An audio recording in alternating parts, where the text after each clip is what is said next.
puxando o gancho desse debate mais geral sobre o Estado para o âmbito da educação superior. Então, eu queria que você analisasse um pouco, considerando-se a tua experiência da época de secretário de Educação Superior e agora, né, a política contemporânea para a educação superior no Brasil e também no estado de São Paulo, como que isso rebate em uma universidade como a Unesp, apesar da garantia constitucional da autonomia universitária.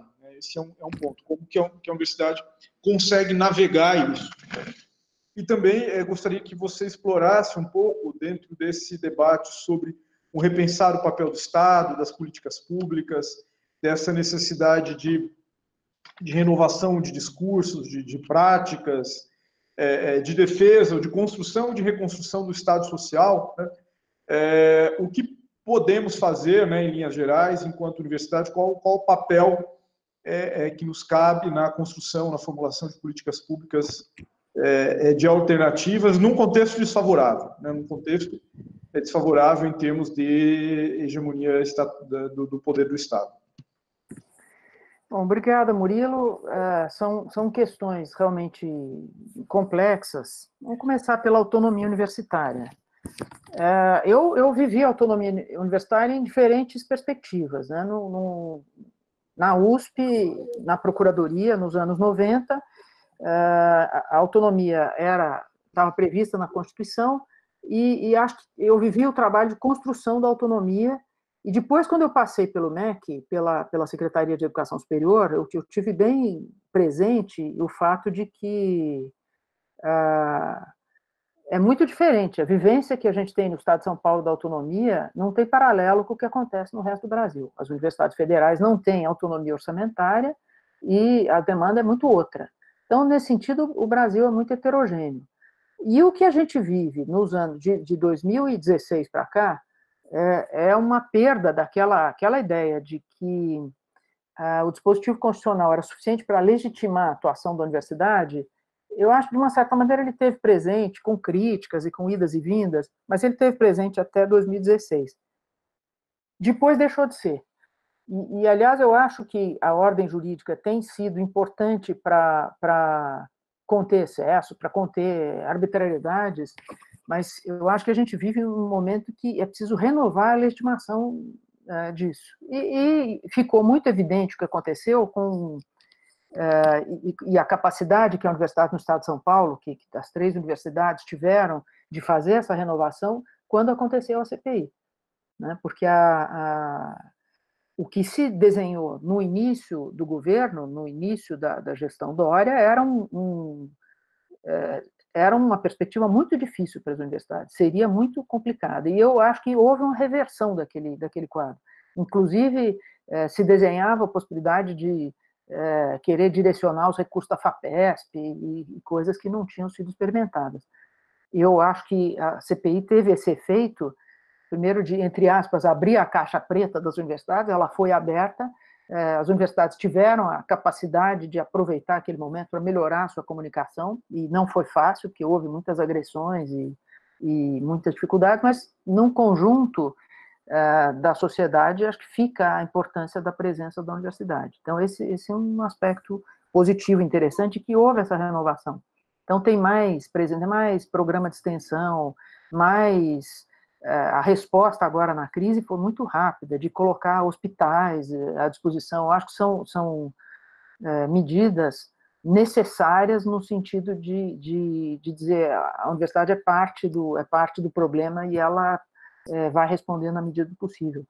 Então, em matéria de políticas públicas, aí é curioso, existia um programa de financiamento de políticas públicas na FAPESP, que nunca foi, acho que ele nunca foi bem compreendido, nunca foi bem utilizado, nunca foi suficientemente utilizado, a demonstrar que ainda existe espaço para a universidade estar mais presente em formulações governamentais, estar mais presente no debate público, na proposição de soluções. Eu acho que tem muito espaço para isso, que não se confunde com a atuação da universidade na crítica de programas, que é obviamente necessária, legítima, importante, mas, além disso, uma contribuição na formulação. o que acontece em grande volume quando você soma todos os indivíduos das universidades que estão presentes. Estão em funções de governo, que estão em postos de assessoria e consultoria, mas a universidade institucionalmente não está. E eu acho que há espaço para que ela esteja. Isso é que eu chamo de renovação das práticas e do discurso. Né? É dizer que nós somos solidários com os problemas da sociedade, buscar respostas, atuar junto com setores diversos. Eu acho que nos últimos, talvez 2 anos, a universidade se deu conta, ou ano e meio se deu conta da importância disso, estou me referindo às 3 estaduais paulistas, e produziu respostas e se pôs numa situação em que, tendente a valorizar o seu papel.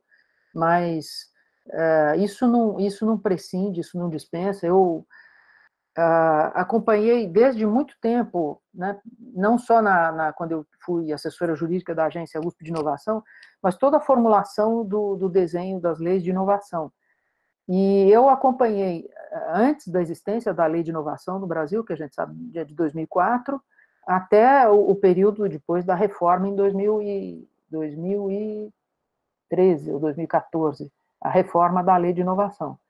Então, teve uma mudança de discurso. No início era muito reativo a qualquer espécie de colaboração com empresas, até o momento em que isso muda de figura e passa a se discutir a condição da contrapartida, que eu acho indispensável, eu acho necessária, mas eu acho que essa abertura, uma renovação de práticas de universidade, né? Na área de políticas públicas, eu tenho experimentado a dificuldade do trabalho interdisciplinar.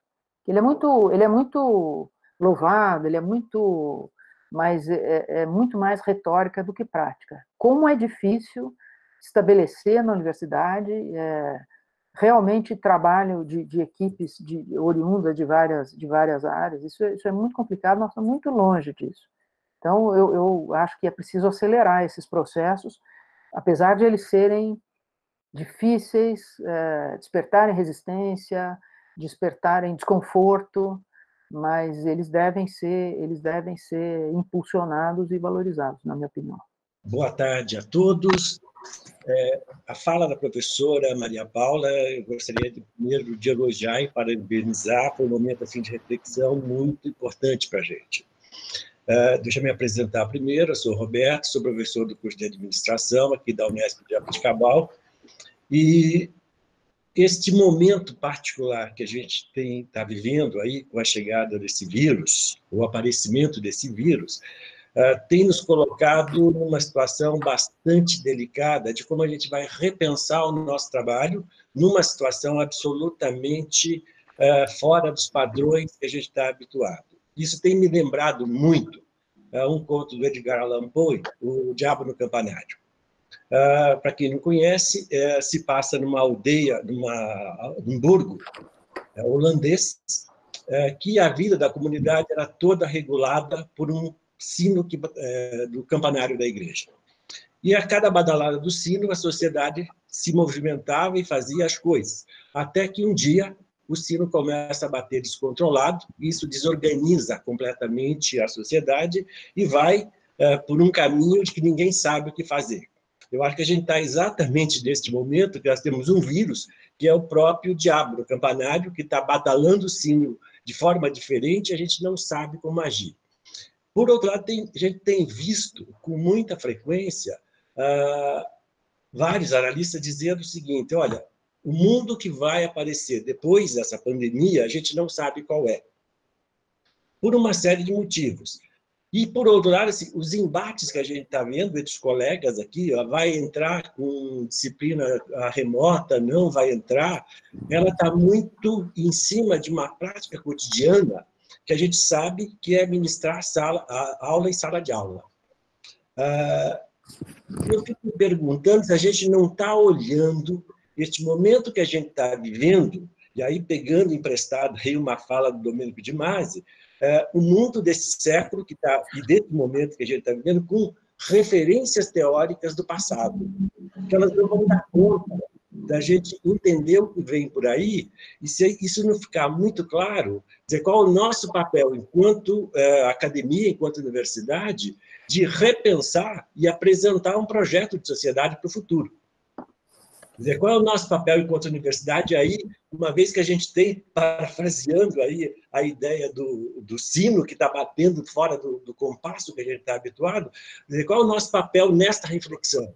Eu sinto que assim, as áreas de ciências humanas têm que ter um papel relevante nesse momento de pensar qual é a alternativa de sociedade que a gente quer construir pós-pandemia. Acho que ele tem um papel muito sério nesse processo e ele não vai acontecer por um acaso e nem por osmose. Ele vai ter que ser parido, vai ter que ser construído a partir de uma discussão e acho que a universidade tem um papel importante. Eu gostaria que a senhora comentasse um pouco o papel da universidade nesse contexto. Obrigada pela sua pergunta, professor Roberto. Até ela me dá ensejo, eu vou explorar um pouco aquilo que eu falei sobre, enfim, explorar a vivência, por que a gente tem... primeiro, por que eu enxergo importante aproveitar a oportunidade e usar a educação remota, e o que isso significa. Porque, em primeiro lugar, o abalo, acho que essa comparação é boa, o abalo é de tal ordem que você não vai poder gerar resposta se não tiver passado, se não tiver vivenciado isso. Quer dizer, eu vou ficar... Como é que eu vou ter resposta se eu vou ficar 2 meses fechado em casa e depois eu vou dizer à sociedade faça isso, faça aquilo? É importante que a gente viva isso. E eu já tinha esse feeling, aqui vou falar um pouco pelo trabalho que eu fiz na comissão de graduação, eu já tinha essa percepção, eu cheguei na comissão até antes não me lembro exatamente em que ano, mas eu era membro, depois virei presidente, e quando eu virei presidente, nós fizemos uma reforma do projeto, uma reforma pedagógica na Faculdade de Direito, e desde o começo eu achava que não bastava fazer um projeto pedagógico se não renovasse as práticas. Tinha uma geração de professores novos, tinha uma circunstância favorável, mas eu achava que uma coisa que devia ser explorada era exatamente o uso das pedagogias à distância como um mote. Então, uma coisa que nós começamos com o Moodle e por conta disso, incentivamos a maior interação. Nós estamos em pleno curso de discutir o uso da bibliografia na Faculdade de Direito, que tipo de bibliografia, que tipo de leitura. Então, ter um ambiente que quebrasse aquela rigidez das práticas era muito importante. E esse foi um argumento, quando a crise veio, para usar junto com os professores, mas acabou acontecendo uma adesão muito grande. Acho que eles sentiram que era uma oportunidade, e a experiência tem sido muito curiosa, viu? Por exemplo, de ter salas cheias. Isso eu fiz recentemente uma reunião com os outros professores da Faculdade de Direito, e vários relatam isso. As salas estão cheias, muito mais do que as salas presenciais. Claro, os alunos estão confinados, estão em casa, mas estão cheias e tem resposta. Então, tem cursos que estão sendo dados com uma qualidade boa, com uma interação boa, que são coisas surpreendentes. Né? Outra experiência que eu ouvi, e aí ontem houve uma reunião com representantes das comissões de graduação de várias escolas da USP, e a gente ouve histórias muito interessantes. Uma delas, eu até comentei com o Murilo, é o que está acontecendo nas odontologias. São 3 faculdades de odontologia na USP.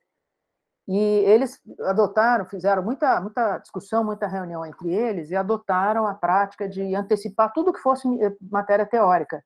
Porque como as matérias práticas não vão poder ser oferecidas, o que eles estão fazendo? Aproveitando esse tempo, dando as matérias teóricas, e depois, no período da reposição, vão ficar só as práticas. Então, para algumas matérias, eles já foram além do semestre. E aí está havendo uma série de coisas. Vai antecipar o 2º semestre, e a USP está aberta para isso. Eu acho que são respostas interessantes. Outra que eu ouvi foi da Faculdade de Medicina da USP, dizendo, olha, os alunos estão trabalhando, estão atendendo na Covid, os internos estão lá, e disse o presidente da comissão de graduação lá, disse, olha, poucas coisas são mais formativas para um aluno do que viver uma coisa dramática, coletiva como essa. Nunca mais o aluno vai esquecer. Ele vai estar posto diante de certas situações que vão ser marcantes.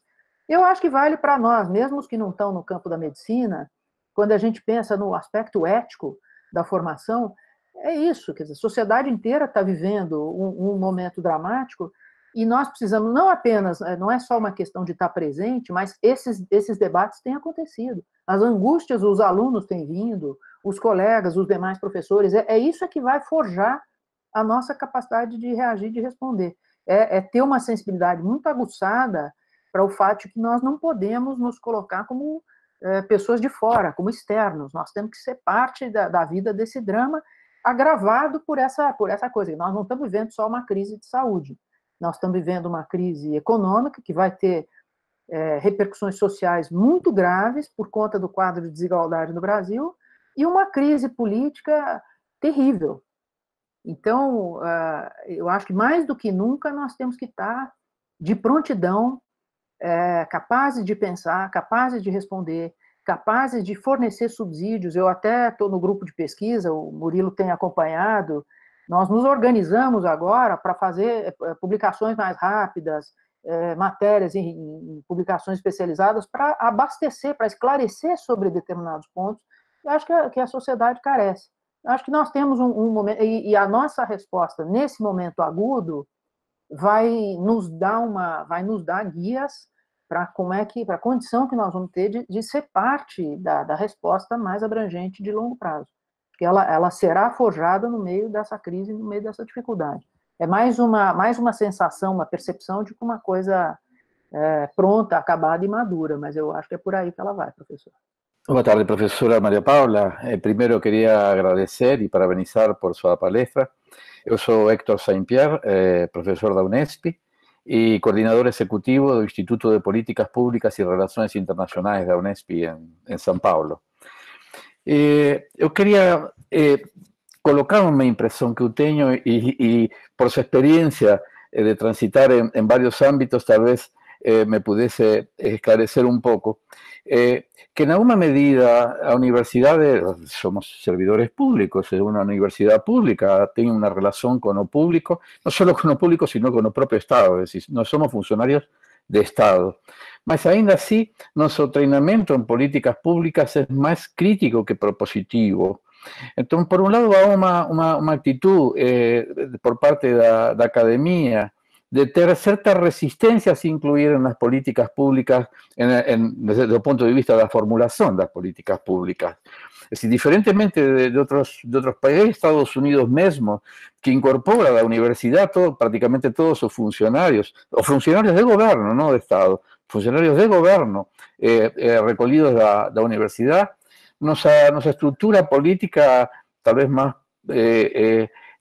utiliza los cargos que podrían ser utilizados realmente para ser asesorados por especialistas en políticas públicas, prebendado en los partidos políticos. Entonces me da la impresión de que hay una dificultad de vis a vis, es decir, por un lado a universidad y por otro lado o Estado, en se munir de la academia y academia aproveitar, no solo aproveitar, sino funcionar como estructura de Estado para la formulación de las políticas públicas.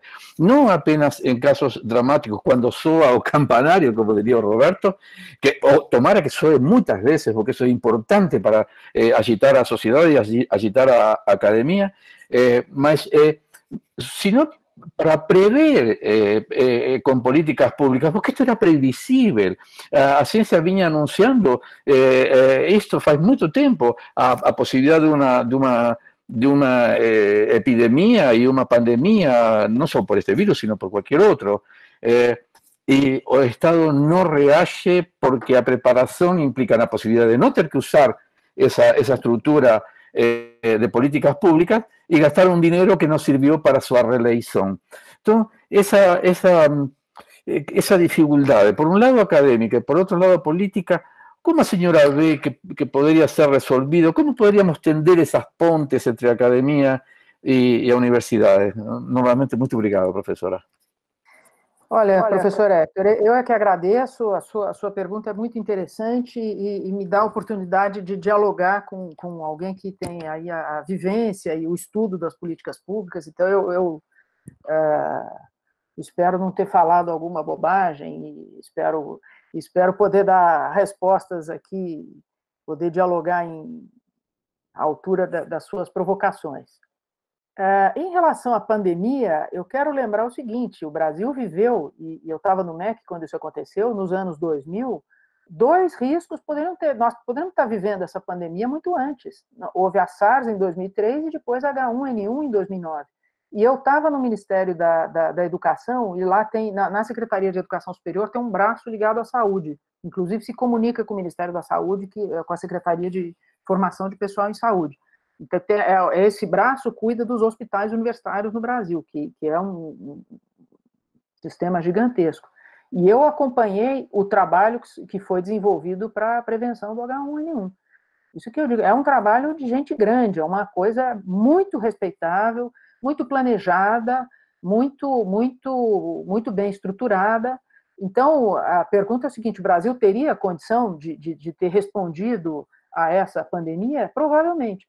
Tem alguns fatores aqui, um deles tem a ver com aquele problema internacional. Nós sabemos que a OMS está vivendo uma crise, isso, aliás, eu vi mais de perto, mais informações num webinário com a professora Deise Ventura, titular da Faculdade de Saúde Pública da USP, muito interessante, e ela mostrava como é que a OMS, de 2010, ela vai entrando em declínio, e a ponto de que a resposta à crise do Ebola, em 2014, foi provida por uma comissão especial dentro da ONU, e não pela OMS. Então, isso teve um impacto no mundo, né? Isso saiu da China, mas estava dizendo, então, aqui teve um problema a epidemia não foi contida na China, ela se espalhou com muita força, e o fato é que no Brasil, o que acontece? O desfinanciamento da saúde, o subfinanciamento, se agravou muito, né, com a emenda do teto de gasto, mas antes já vinha se agravando. Então, um sistema menos estruturado pegou uma pandemia também que o mundo estava menos estruturado. Então, aí, a partir daí, se abre uma grande interrogação sobre o que isso vai gerar em termos de prevenção. Será que nós vamos ficar hiperreativos e hiperpreventivos? Ou o contrário, será que nós vamos ser capazes de investir nos sistemas de longo prazo? Por isso que eu quis trazer aquele slide que fala das respostas de emergência, de médio prazo e de longo prazo. Porque o que está aparecendo é que o governo, e mesmo quem estava discutindo ajuste fiscal, está dizendo, tudo bem, nós vamos agora, na emergência, aprovar que se despejem milhões e bilhões na economia, mas amanhã retoma o ajuste fiscal. Se amanhã retomar o ajuste fiscal, depois de amanhã, a próxima epidemia que virá, e ela virá, porque a economia o mundo vai continuar globalizado, vai encontrar um sistema tão desestruturado quanto esse de agora. Agora, não é fácil você obter, isso é que tem me intrigado, obter legitimação para essas políticas públicas de maior continuidade, que são aquelas vistas como as de maior custo, as que gastam mais. Né? Esse argumento é um argumento muito difícil de superar, e eu, particularmente, estou muito empenhada nisso. E em relação à sua... E aí, então, eu vou aproveitar uma das suas perguntas para dizer o seguinte, eu acho até que a universidade, como eu dizia, ela tem alguma presença em políticas públicas, mas é a presença de indivíduos. Eu via isso quando eu estava no MEC, a quantidade de pessoas da universidade, da Unesp, da USP, da Unicamp, de várias, nos comitês e de conselhos, era imensa. E as universidades públicas têm sido fornecedoras de quadros para a administração pública. Isso eu lembro quando eu estava na Procuradoria. Quantidade imensa de professores estão na área da saúde, secretário da saúde, secretário de cidades, de segurança, uma série de coisas. Só que isso não é visto como uma contribuição da universidade. É visto como se fosse uma coisa de indivíduos, e na verdade não é, porque quando você vai estudar até as regras de afastamento e tudo, elas são regras institucionais. São regras que dizem, se for para convite de governo, já está autorizado. Então, tem uma visão, ao mesmo tempo, tem uma visão que é lá antiga, que favorecia, que dizia que era a missão da universidade contribuir com governos,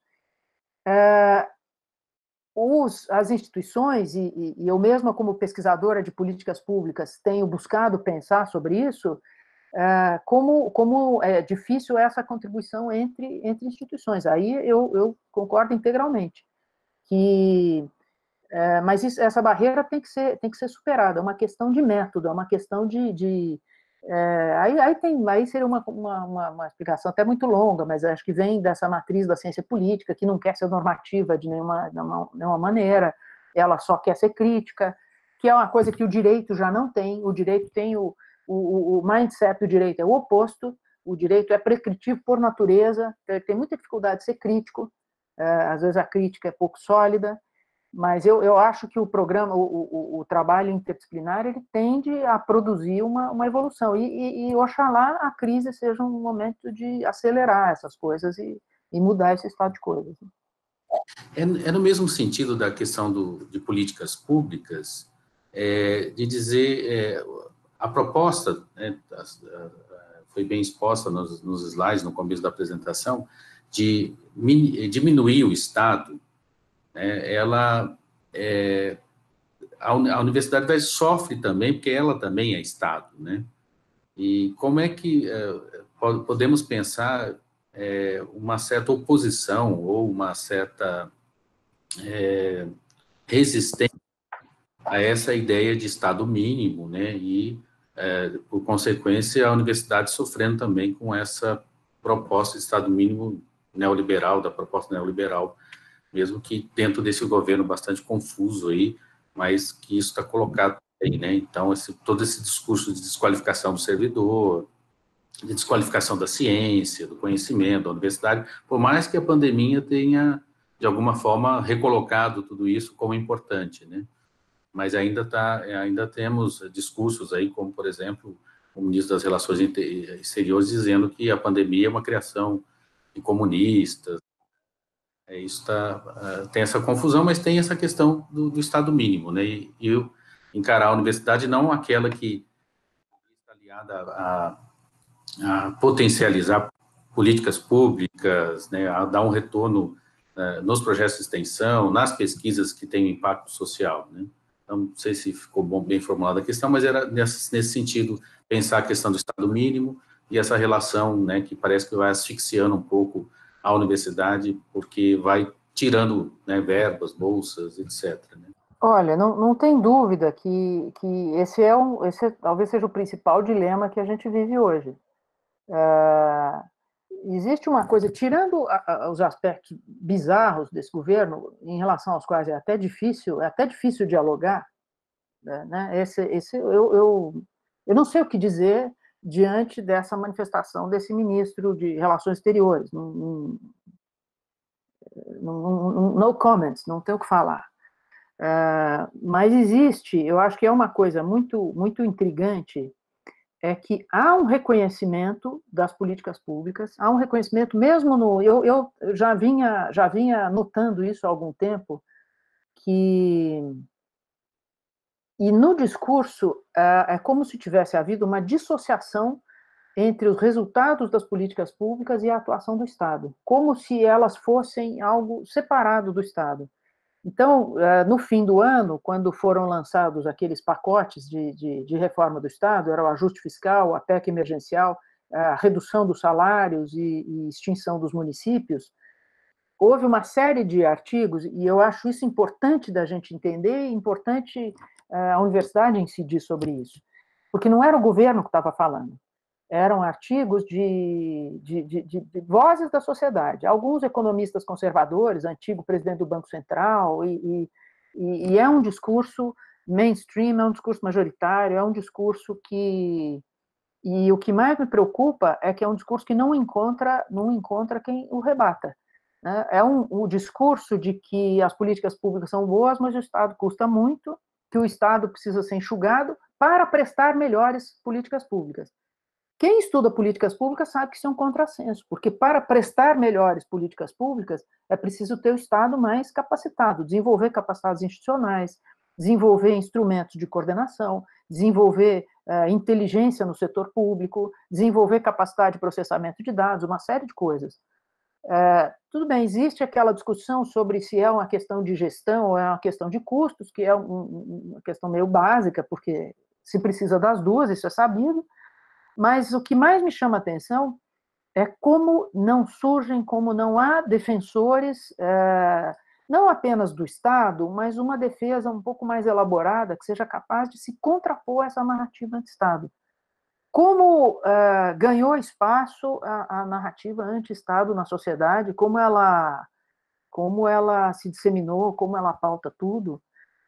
Então, eu acho que o discurso das políticas públicas, eu publiquei um artigo na Folha de São Paulo, que saiu na segunda-feira, na Ilustríssima, depois, se quiserem, o Murilo tem o link, um pouco do que eu falo está escrito lá.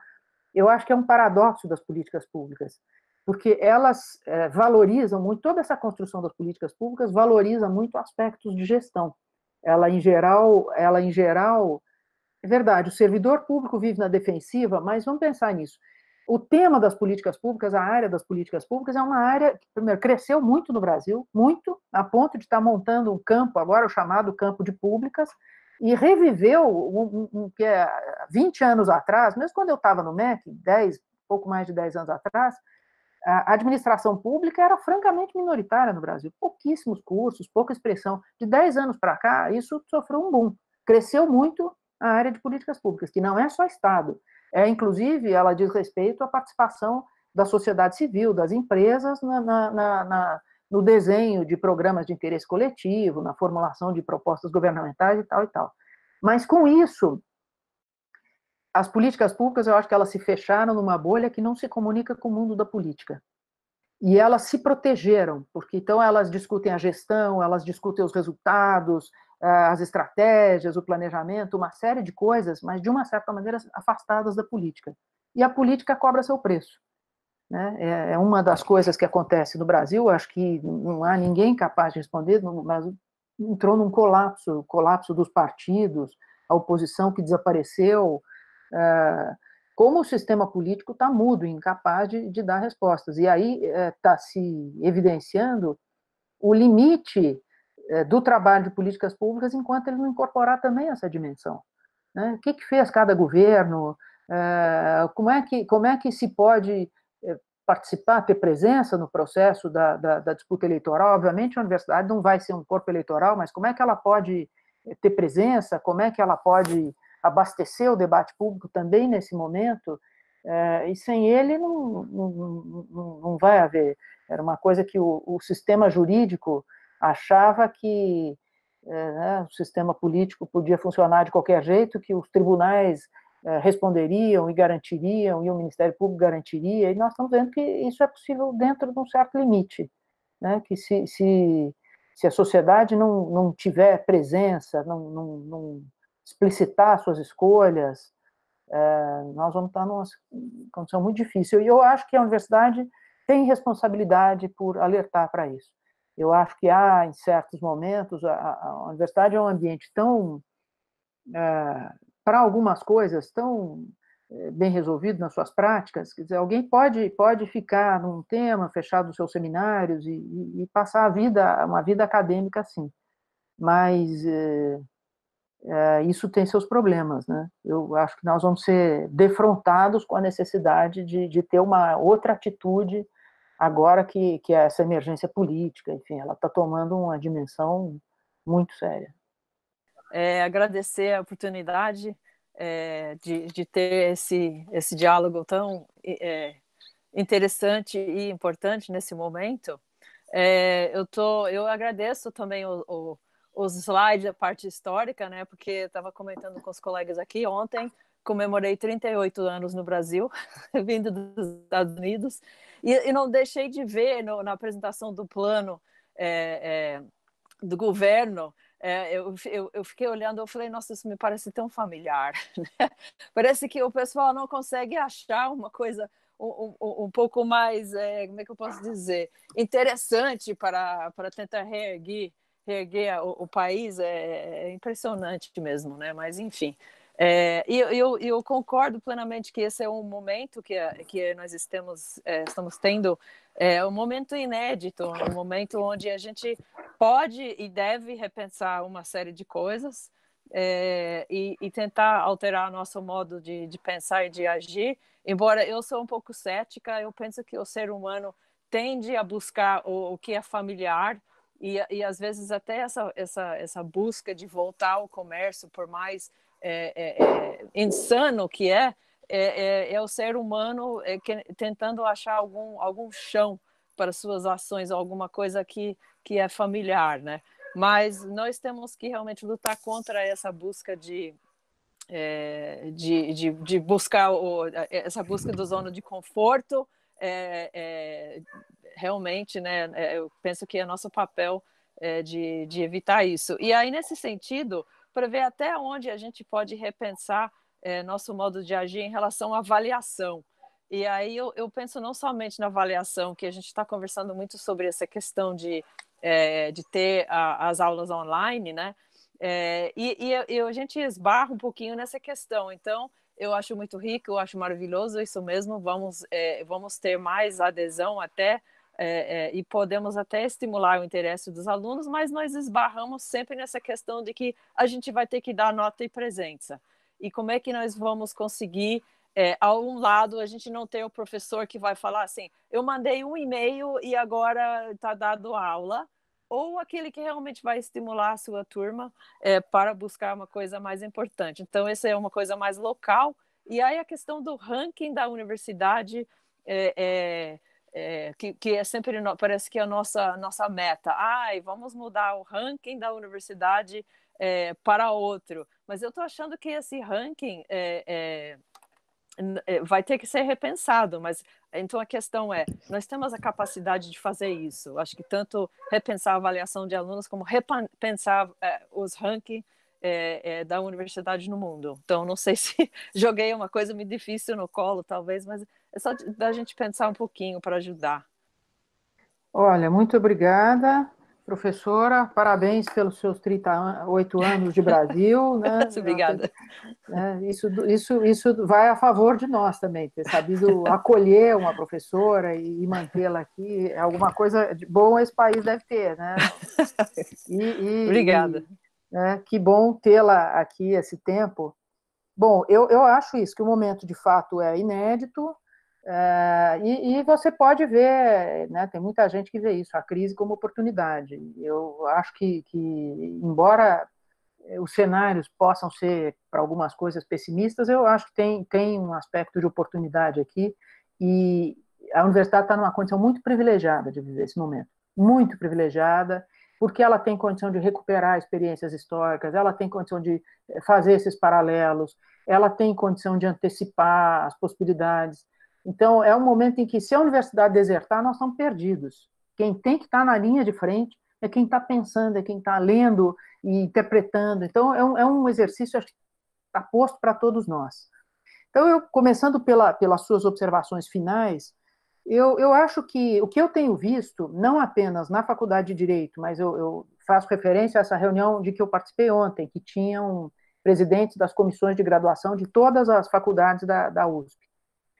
E eu ouvi várias experiências, várias. Então, tem aluno que tem... A gente tinha um primeiro temor de que os alunos não tivessem acesso à internet. Isso não se revelou verdadeiro. Até passei para o Murilo um relatório que foi feito na USP Leste, a IACH, Escola de Escola de Arte e Ciências Humanas. É um belíssimo relatório em que eles mapearam, a partir de perguntas para os alunos, qual é a condição dos alunos. E aí eles mostram que os alunos têm recursos na internet, que às vezes o problema é outro, é não ter sala de estudo. Então, é uma realidade muito mais matizada, cheia de variações do que parecia no início. Na Faculdade de Direito, nós estamos vivendo isso. Então, o que as escolas estão fazendo? Localizando os alunos com mais demanda e procurando atender na medida do possível. Então, por exemplo, a USP fez com a Telefônica, comprou, acho que 2.000 chips para entregar para os alunos que têm problema de conexão. Está fazendo, está negociando, localizando quem são esses alunos. Nós, na Faculdade de Direito, tinha uma lista de potencial de 300.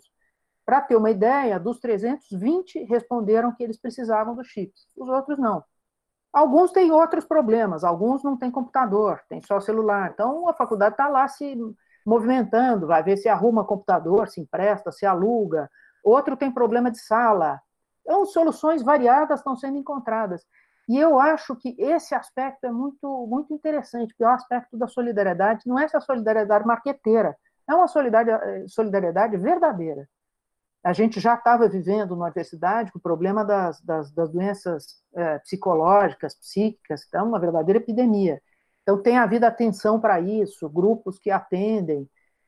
Eu acho que a leitura que eu tenho é que está havendo movimento.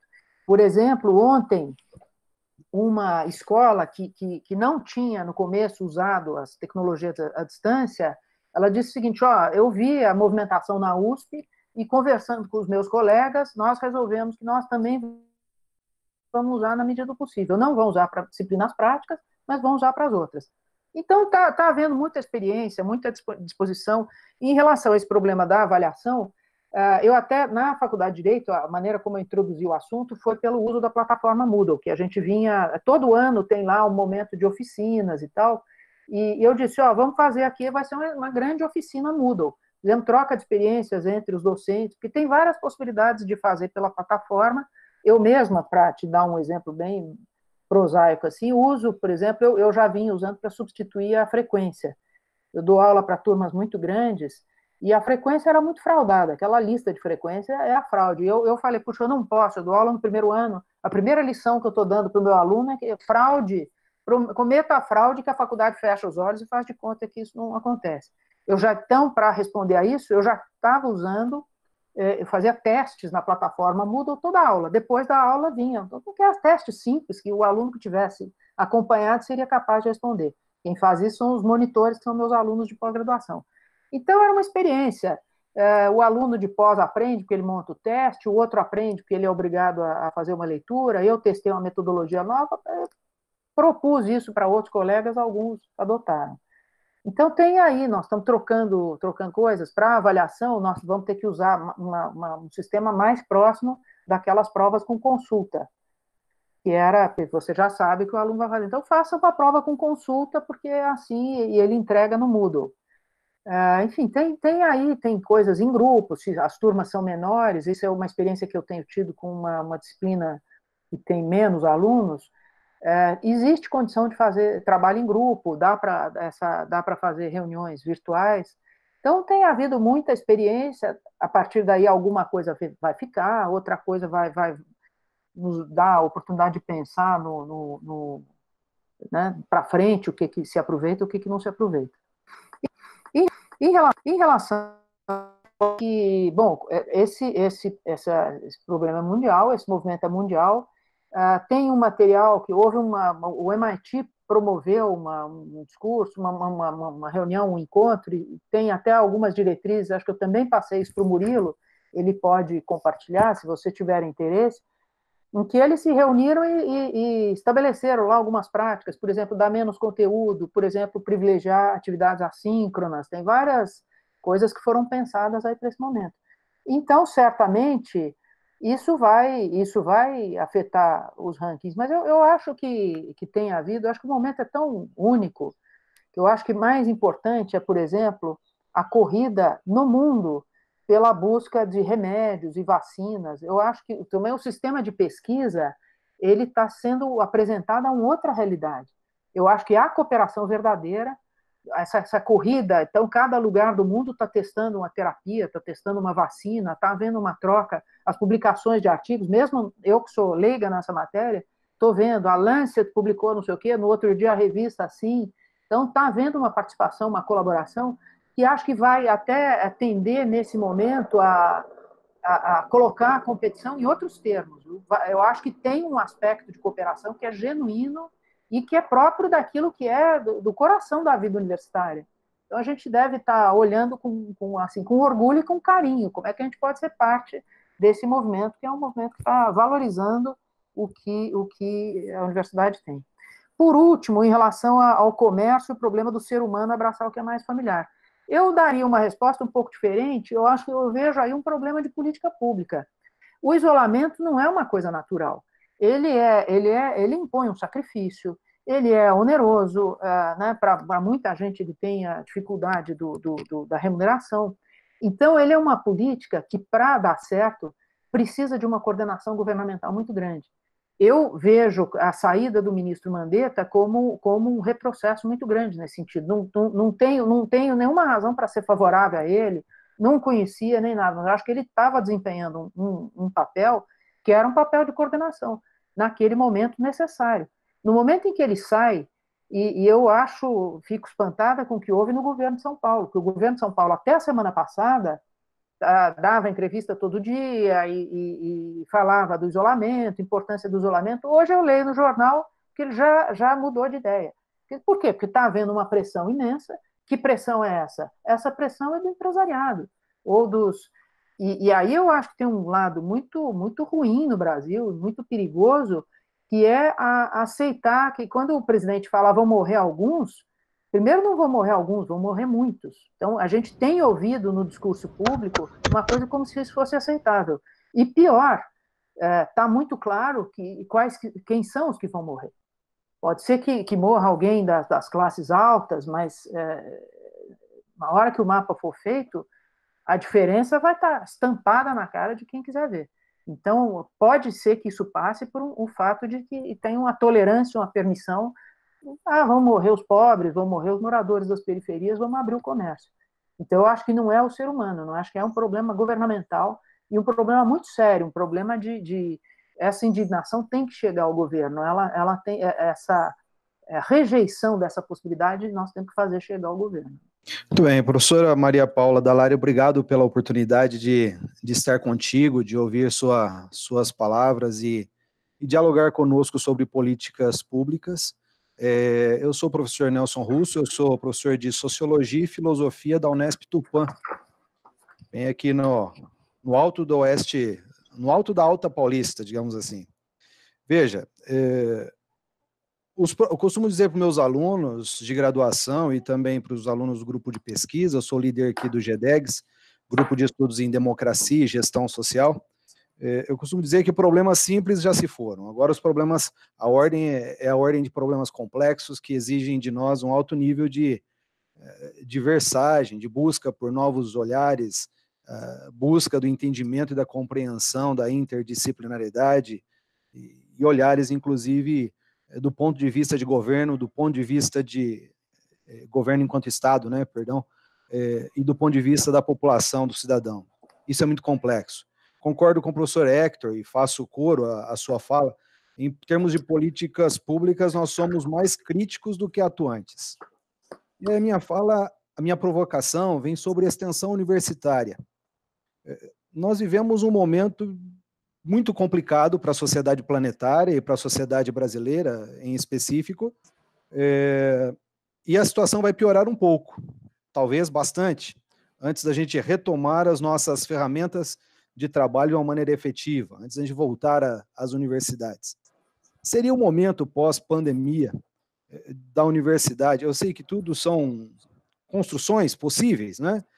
Da universidade fortalecer ou buscar um fortalecimento da extensão universitária, considerando que esta sempre foi a coluna mais frágil da universidade de maneira geral e da universidade pública em específico, mas a extensão universitária se faz política pública e talvez dentro da universidade, da seara que mais se aproxima da comunidade local, e neste momento em que nós deveremos retomar com as comunidades locais assuntos como democracia, fortalecimento do diálogo democrático, repensar comunicações com as comunidades e com os jovens, na perspectiva de combater e reentender o que são as fake news, no sentido de trabalhar geração de renda, e até lá na ponta, a perspectiva de resgatar aquilo que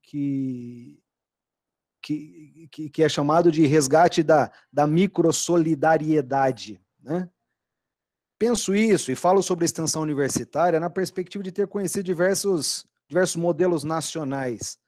Nós passamos aí por algumas ações como Universidade Solidária Nacional, Universidade Solidária Regional, que foram ações impelidas pelo governo federal, totalmente diferente. O nacional é mais conjuntural, o regional é mais de ação mais estruturante em termos de extensão universitária. Seria o momento de desburocratizar um pouco a extensão universitária que incomoda e que desanima os professores e talvez dar um pouco mais de gás, talvez pensarmos numa universidade mais em saída, em busca das comunidades. Obrigado, professor, essa é a minha provocação. Obrigada, professor. Bom, questões também interessantes e desafiadoras. Bom, fortalecer a extensão, sem dúvida, é é uma via de ação. Eu acompanhei isso muito no período do MEC, acho que é um braço, concordo que ele está menos estruturado, muito menos estruturado que a pesquisa, muito menos estruturado que o ensino, e ter presença nos projetos de extensão é muito importante. Eu confesso que nunca tinha ouvido essa diferenciação entre a extensão do ponto de vista nacional e regional. Acho que é um jeito interessante de explorar, porque realmente existem professores muito envolvidos na extensão e que às vezes são projetos de vida, né? São projetos, entram gerações de alunos, entram e saem, e aquilo é extremamente formativo. Eu acho que é uma parte importante. E a desburocratização, eu acho que ela passa pela simplificação dos procedimentos. Eu tive uma experiência aí na USP, quando eu estava na Superintendência Jurídica, que foi a reformatação dos convênios. E eu sei que até tem uma pessoa que era da Procuradoria, está na Procuradoria da Unesp, me parece que levou esse mesmo sistema, o portal de convênios da USP, foi desenvolvido com essa ideia de simplificar e tornar mais ágil a prática dos convênios, ao mesmo tempo não deixar de formalizar aquilo que deve ser formalizado. E, salvo engano, estava em processo de ser implantado na Unesp, estava sendo estudado na Unesp para futura implantação. E aquela é uma experiência boa, porque a ideia de desburocratizar, ela é frequentemente, é que nem o termo flexibilizar, que eu, em geral, evito, porque ele pode querer dizer muita coisa.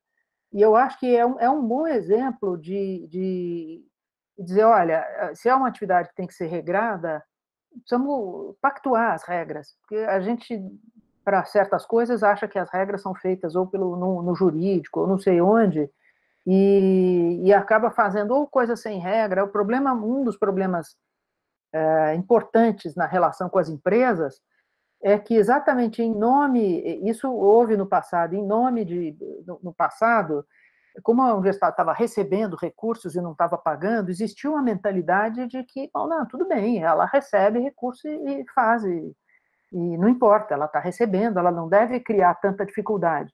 Até quando passou a ter mais clareza de que, na verdade, a universidade estava entregando muita coisa em contrapartida. Então, uma regulação simples é uma regulação que deixe claras quais são as contrapartidas e como é que eu formalizo, como é que eu dou transparência para isso. Em relação ao mundo da extensão, eu acho que uma dificuldade é porque há uma diversidade de atividades tamanha que, às vezes, você tem dificuldade de dar um formato para tramitação que seja capaz de dar a devida formalidade, a devida transparência, condição de prestação de contas, tudo isso que eu acho importante que aconteça, senão você não tem projeto institucional, você vai ter iniciativas pessoais aqui e ali, mas isso tem que ser compatível com os objetivos e com os projetos. Mas eu acho que esse momento, então, os projetos de extensão são muito importantes, em parte pelo que eles entregam para a sociedade, mas numa parte muito maior por aquilo que a universidade toma de contato com a realidade. Aquilo que os alunos, essa vivência dos alunos, essa percepção do real, característica dos problemas. Então, isso tudo torna muito valiosa a experiência da extensão. Mas eu acho que o que nós estamos vivendo hoje vai além disso, viu, professor? Eu acho que é interessante ouvir dois professores de políticas públicas concordarem nessa avaliação de que o trabalho acadêmico em políticas públicas é mais crítico do que propositivo. Eu acho que esse é um ponto para refletir bastante.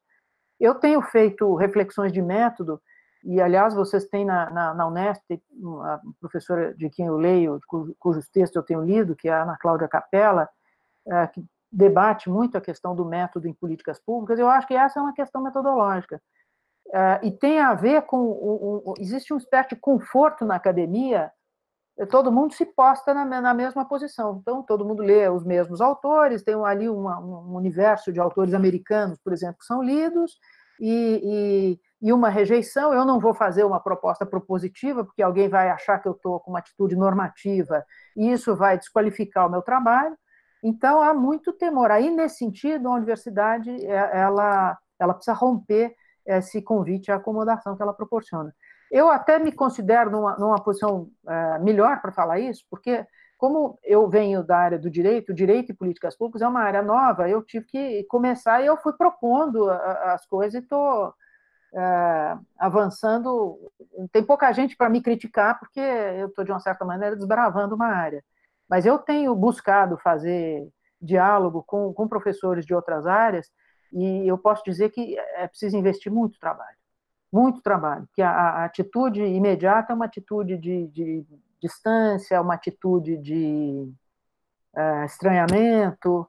Então, eu acho que ir para uma forma propositiva de pensar, em geral, e entender que a universidade brasileira ela tem um compromisso ético com o Brasil, um compromisso de pensar em problemas do Brasil, é uma coisa para envolver o trabalho de pesquisa, é uma coisa para envolver o trabalho de ensino.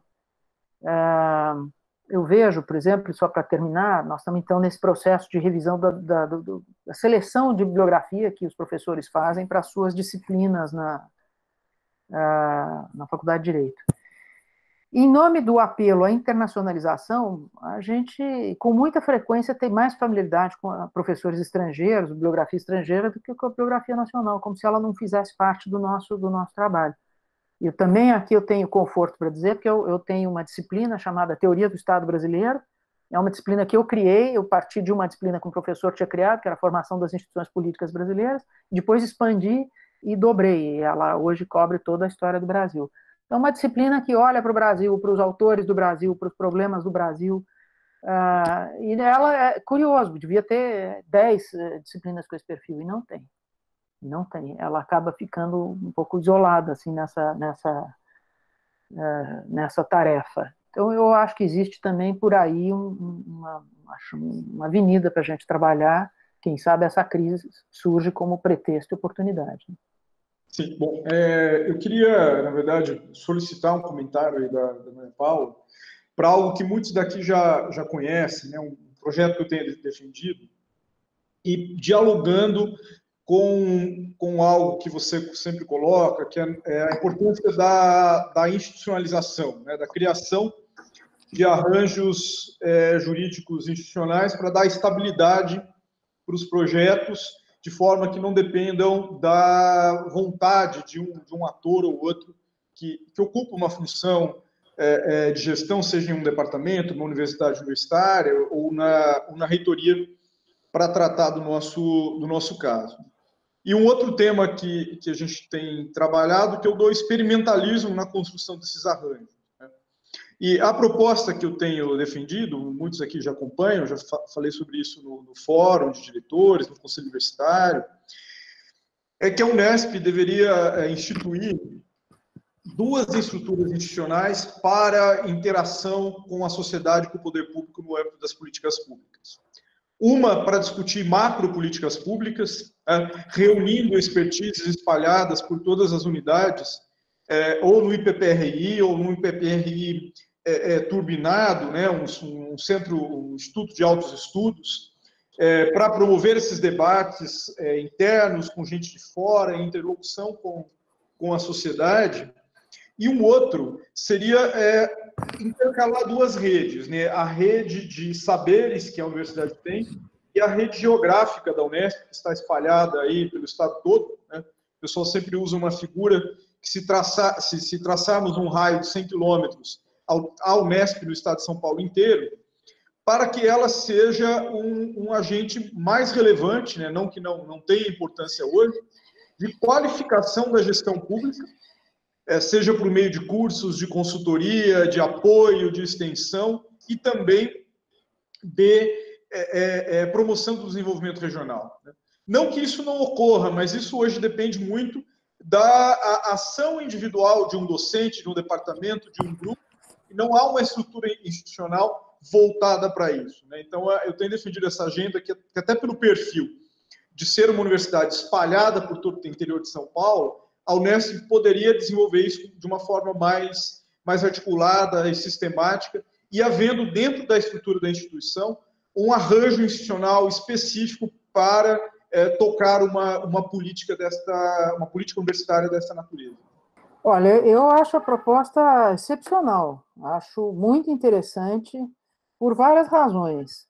porque, de fato, a Unesp está espalhada, e eu acho que aí a oportunidade de ter essas relações, usando a tecnologia à distância, para a Unesp faz mais sentido ainda, né? Uma universidade aproveitar esse momento para experimentar vinculações, tem tanta competência espalhada por aí que provavelmente não se conecta porque tem um certo localismo. O professor está estabelecido ali na unidade X, ele se acomoda, se acostuma e não faz isso. Então, talvez até seja um bom momento de ele se desacomodar e olhar o que existe em torno, que é muita competência e muita coisa específica, né? É interessante, porque acho que a Unesp tem um acúmulo em matéria de políticas públicas que poucas instituições têm. Uma outra coisa importante é que estruturas da administração, tradicionais da administração, isso faz parte desse desmonte do Estado, foram desmontadas também. Então, o CEPAM foi desmontado, a Fundap foi desmontada, a Emplasa foi desmontada. Então, antigas estruturas do Estado de São Paulo, que atendiam os municípios, que atendiam as localidades, desapareceram e até não sei para onde foi esse acervo. O que é uma perda para a cultura da administração pública, uma perda inestimável. Então, é um espaço que a universidade poderia assumir. Eu sei que na USP existe um projeto nesse sentido, mas acho que é USP município, se eu não me engano, mas muito incipiente, até onde eu sei, por tamanho do problema, e acho que seria uma saída muito interessante. Construir um programa a partir de uma estrutura como o Instituto de Autoestudos, na USP tem o caso do Instituto de Estudos Avançados, que tem experiências extraordinárias, né? Tem em vários campos, é um centro da USP onde pulsa, né, muita atividade, muita coisa, e aqui eu acho que essa ideia da Unesp em rede, primeiro que é uma ideia totalmente afeita à noção de política pública, em que você vai buscar competências em vários lugares, experiências em vários lugares, e pode ter uma contribuição excepcional. Eu acho que é uma ideia difícil pensar numa coisa melhor para ela. Então, que não fosse sediado num instituto de autoestudos, uma experiência que pode se renovar por projetos, por equipes. Aí é o caso de ver se não há possibilidade de inspiração do regramento em coisas que já existem, mas eu acho que seria fantástico uma coisa desse sentido.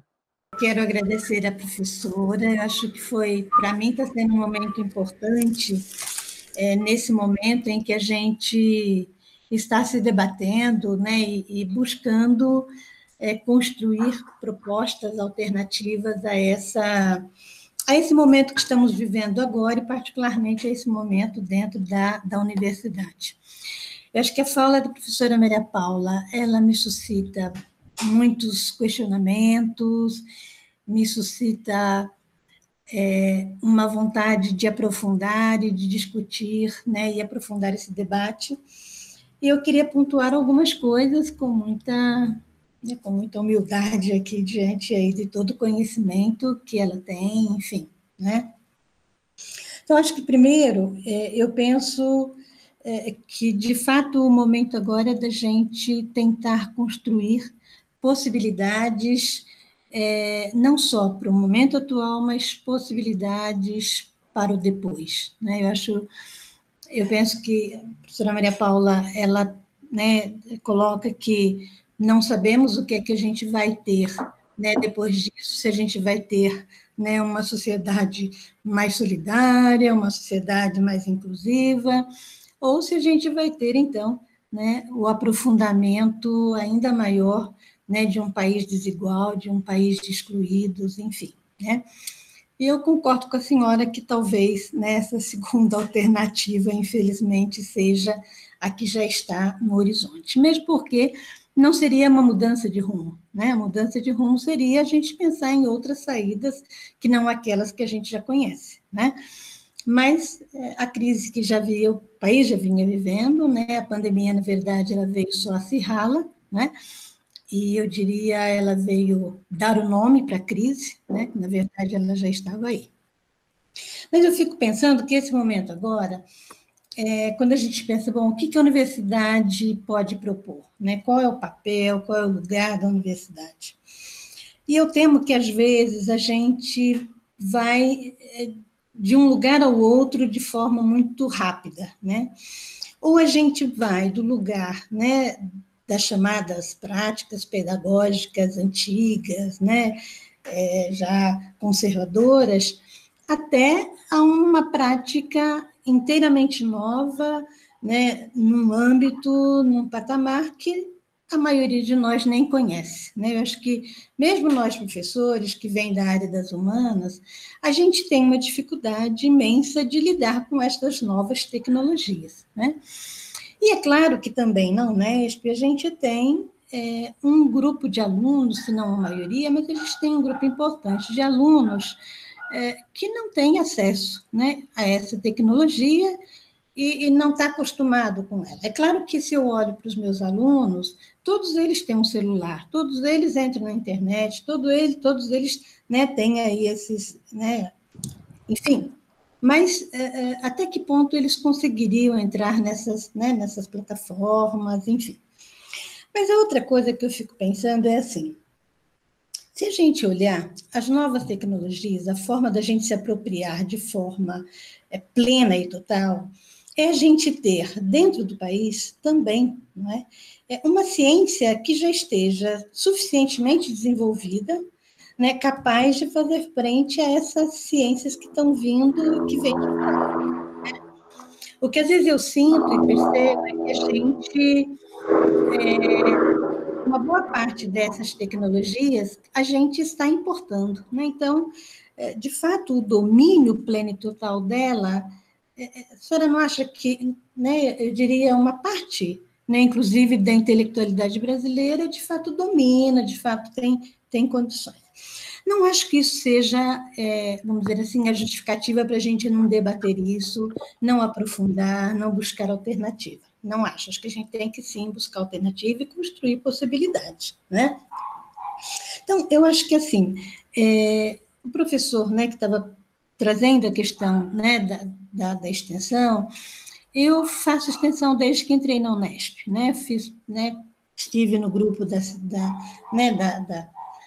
central, né, de discussão, né, da CCE, que era a Câmara Central de Extensão, e foi todo um longo processo para a gente, de fato, colocar a extensão não como a prima, em segundo lugar, né, do tripé, mas como algo que pertence ao tripé, de fato, né?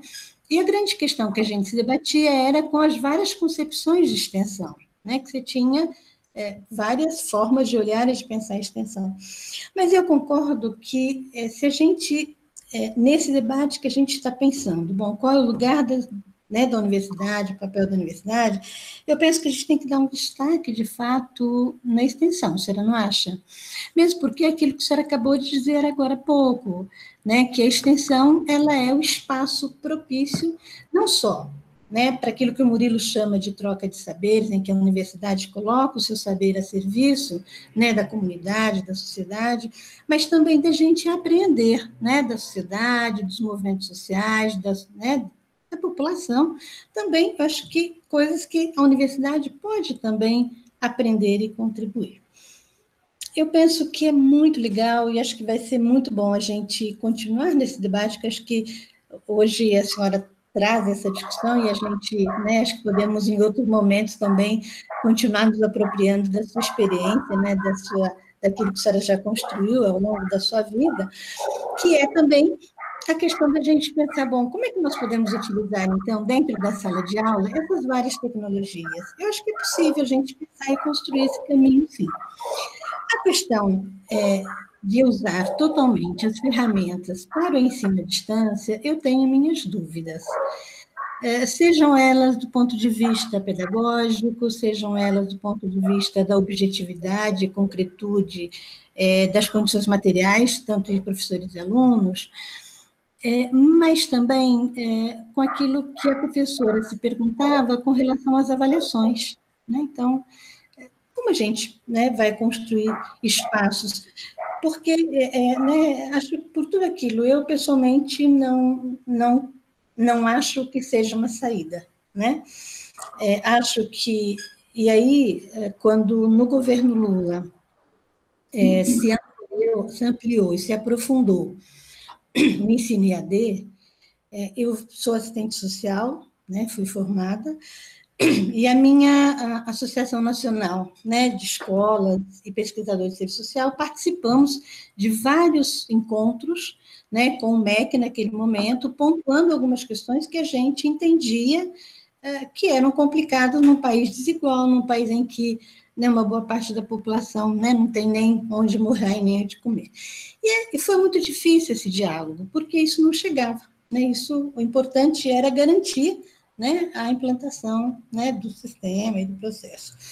E ainda no governo Lula, quando a gente construiu o SUAS, eu participei da construção dessa política, né, e o grande problema é que essa política sempre foi entendida, e a senhora aponta isso com razão, que é uma política não pensada nos limites aí das políticas econômicas, né? Então, e que é muito difícil, né? Ela não se consegue nunca. Mas, assim, eu queria um pouco assim, bom, tá certo, né? A universidade ela tem que pensar e tal, mas será que a gente tem condições de fato incluir nesse debate do lugar, do papel, da contribuição da universidade, a responsabilidade social, né? A função social da universidade, que é não só de contribuir para que também, claro, né, o mercado se desenvolva, para que a gente tenha desenvolvimento, mas também pensar como é que a gente pensa políticas que, de fato, incluam, né, essa população que está inteiramente alijada, está inteiramente fora, né, de qualquer possibilidade de participação. Não sei se me estendi muito, peço desculpas, mas é um pouco a inquietação que me vem enquanto também assistente social. Obrigada. Bom, obrigada, professora. Foram muitas questões, e questões importantes e difíceis. Eu espero conseguir dar conta de algumas delas, fazer alguns comentários sobre elas. Eu acho que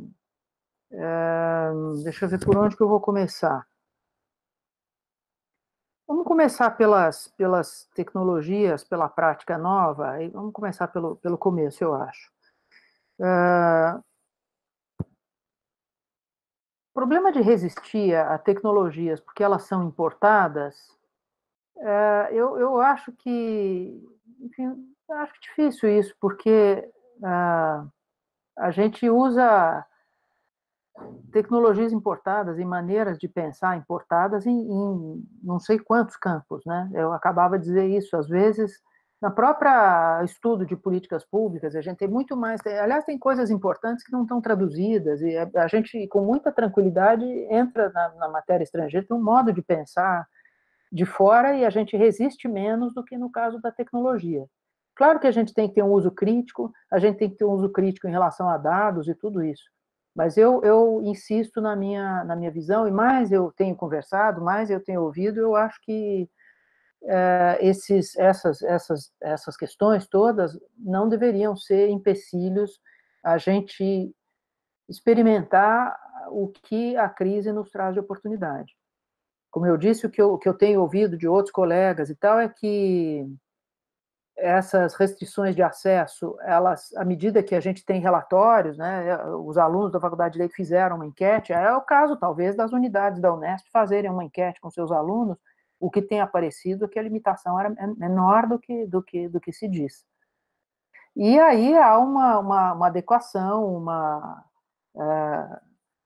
vamos conhecer os alunos e fazer maneiras de atender, mas eu acho que vedar a experimentação desse caminho a priori, na minha opinião, primeiro é perder uma oportunidade muito rica, é perder uma oportunidade de viver com a sociedade, com os alunos, uma coisa que a sociedade está vivendo, é de se colocar à margem e aí voltar para aquele antiga concepção de uma universidade distanciada, que, de uma certa maneira, ela quase que contraria esse impulso da extensão como um impulso, repito, da maior importância.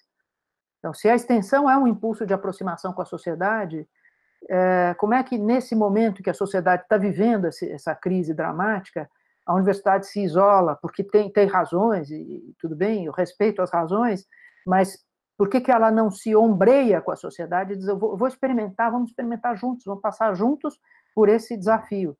Então, por exemplo, uma faculdade de educação, que é uma das áreas que está sendo mais afetadas, eu acho que seria muito mais interessante ela experimentar junto com seus alunos o que é a limitação, o que é a vulnerabilidade, o que ela proporciona. Eu vivi esse problema e eu sei que isso é dessa maneira, isso é de outra maneira.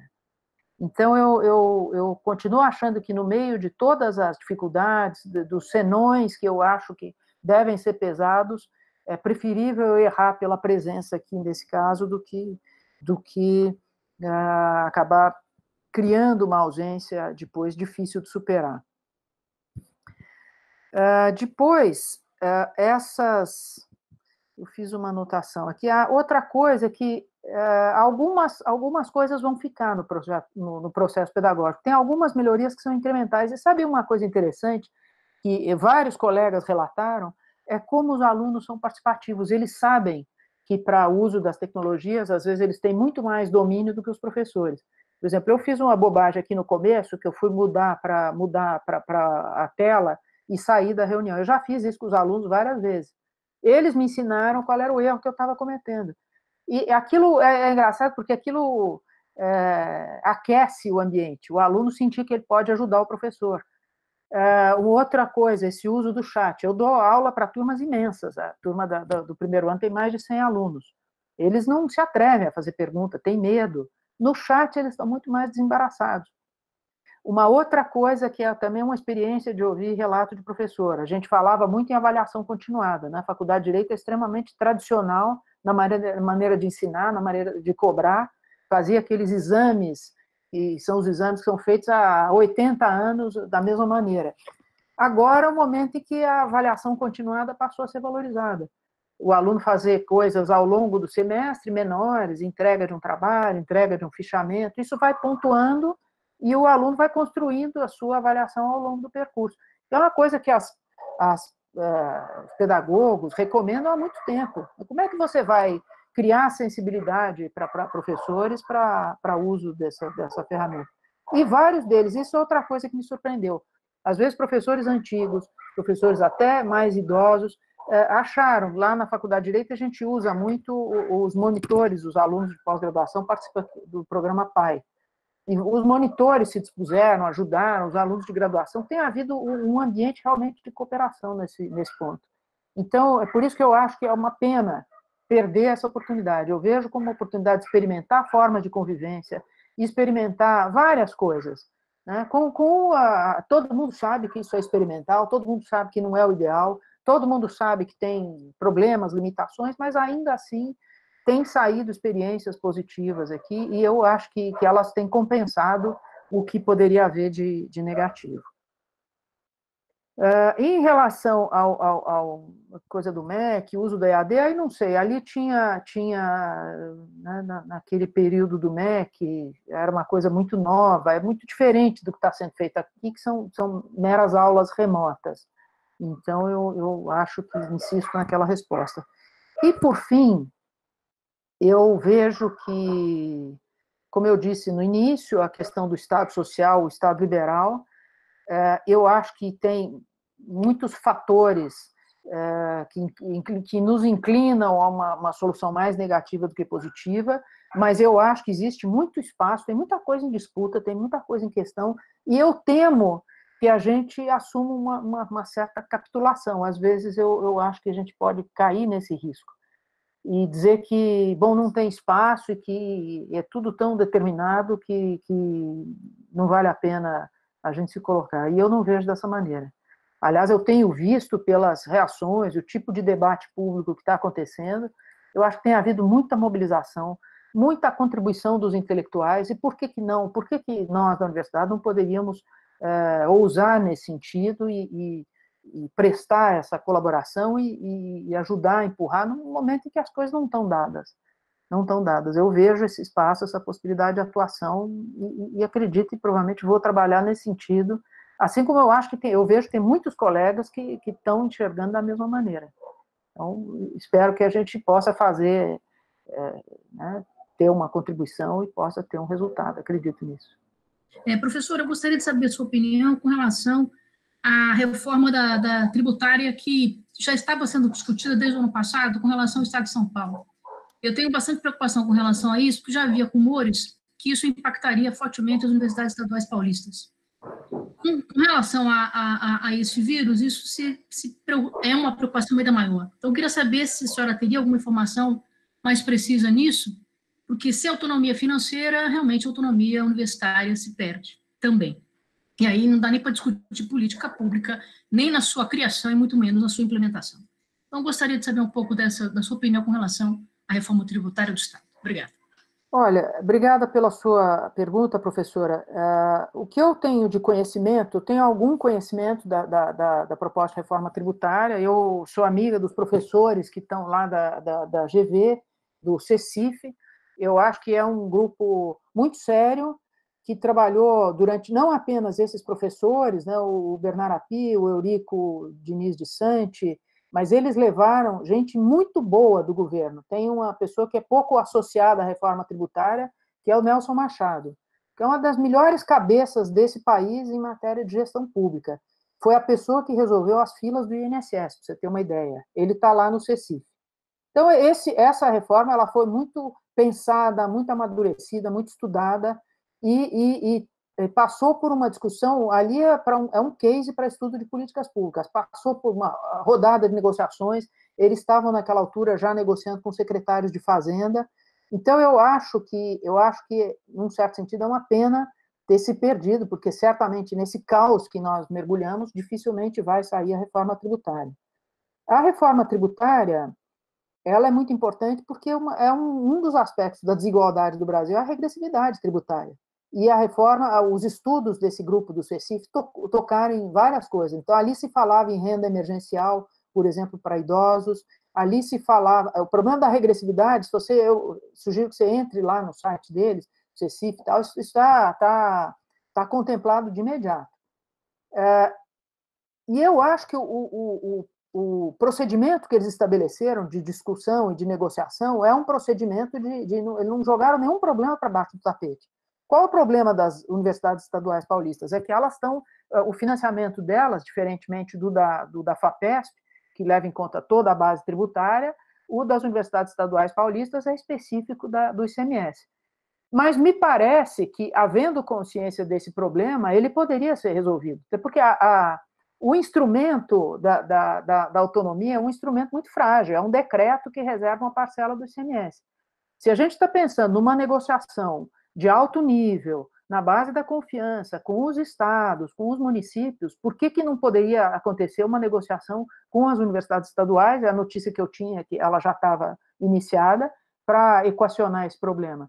Nós não podemos, em nome de questões específicas, vedar uma reforma que é da maior importância, porque o problema da legislação tributária, ela representa, mais do que qualquer outra, a irracionalidade, o ônus, quer dizer, na verdade, nenhum de nós sabe quanto imposto paga, a verdade é essa. Então, seria uma contribuição muito importante, porque ela ia primeiro, dar mais transparência, saber quanto se paga de imposto, provavelmente ia repercutir em aumento de produtividade, e eu repito, é óbvio que você não pode ingenuamente dizer, depois se acomoda, mas o tipo de negociação que estava sendo experimentada me fazia acreditar que haveria um espaço para construir uma solução para as universidades estaduais que têm essa vinculação. Então, eu acho que é uma pena, porque a política ela é feita não é só de boas ideias, tem aí o momento, tem a ocasião que pode ter se perdido, né? Então, em nome da Unesp, né, e sobretudo de um conjunto de servidores que técnicos administrativos estão preocupados com a universidade, alunos, agradeço aí a fala bastante provocativa de suscitar ideias, né, muitas ideias, essa relação entre políticas públicas e universidade e o nosso Estado, né, nacional nesse momento, que parece um momento bastante problemático aí em que talvez a República esteja aí sendo desmontada em alguns momentos, né? Não sei se a gente vai conseguir reagir a isso e tomara que a gente tenha força suficiente para reagir. Sim, foi um prazer participar mais uma vez dessa discussão aqui com a Maria Paula, com os colegas desse grupo, mas eu acho que aproveitar esse tempo para refletir sobre a universidade, sobre o nosso fazer, coisas que deveriam estar no nosso cotidiano, mas infelizmente não está, é muito, muito rico, muito proveitoso, né? Obrigado pela disponibilidade e esperamos ter outros encontros dessa natureza na construção desse debate sobre a Unesp e a Universidade Pública Brasileira como um todo. Bom, eu que agradeço, obrigada, foi uma tarde muito agradável, um debate muito bom e sucesso para nós. Tomara que a gente consiga sair desse momento mais forte, com melhores ideias e com a cabeça em ordem, né? Obrigada, boa tarde para todos.